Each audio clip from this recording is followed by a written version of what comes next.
Bonjour à toutes et à tous, et bienvenue dans ce nouvel épisode du Journal d'un ténor. Dans cet épisode, nous allons aborder une composition qui me tient à cœur, Una furtiva lagrima. Il s'agit d'un des airs d'amour les plus connus dans le monde du chant lyrique, plus particulièrement chez les ténors. Mais tout d'abord, parlons histoire. L'Elixir d'amore, ou l'Élixir d'amour, est un opéra italien créé en 1832 par Gaetano Donizetti. Après la première représentation, le succès fut tel qu'une trentaine de représentations supplémentaires furent commandées dans la même saison. Durant les années qui ont suivi, l'opéra fut produit dans plus de 36 pays et traduit dans 14 langues. On peut facilement le ranger dans la catégorie des best-sellers du monde de l'opéra classique.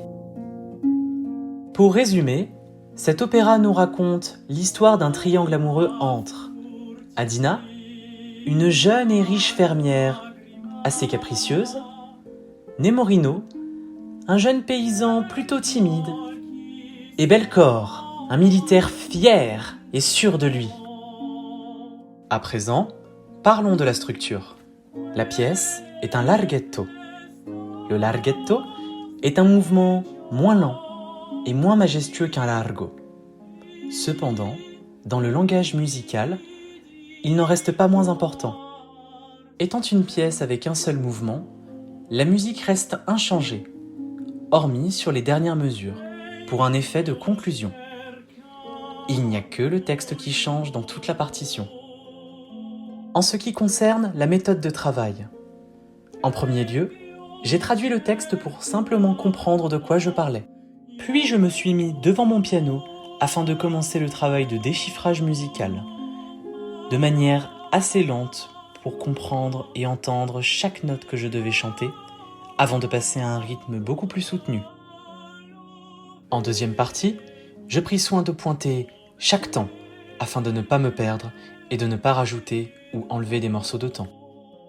Après cela, il a fallu que je travaille mon interprétation.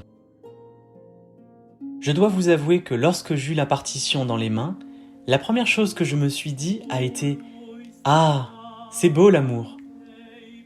Puis dans un second temps, « Ah oui, il faut être sacrément désespéré pour vouloir utiliser un filtre d'amour. » Pour en revenir à l'interprétation, dans le cas présent, exprimer un amour passionné et sincère. Mais comment ressentir et exprimer quelque chose que l'on n'a jamais réellement connu soi-même ? Alors, par curiosité, je suis allé écouter plusieurs interprétations, des récentes comme des plus anciennes, pour essayer de trouver cet amour, mais en vain. En bon étudiant que je suis, je mis la partition de côté quelques jours, afin de me vider la tête concernant cette histoire. C'est en repensant à la production de l'opéra Werther en 2009, faite à l'Opéra National du Rhin, que tout devint plus clair. Je me rappela de cette scène finale entre Charlotte et Werther, lors de leurs derniers échanges avant que ce dernier ne meure. D'un drame atroce, mais avec une mise à nu d'un amour si pur, si beau, des paroles intenses pour des adieux déchirants.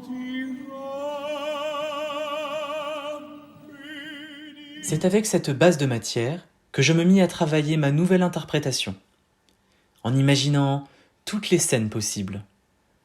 Un amour impossible, naissant, sur le déclin, compliqué, toxique, et bien d'autres.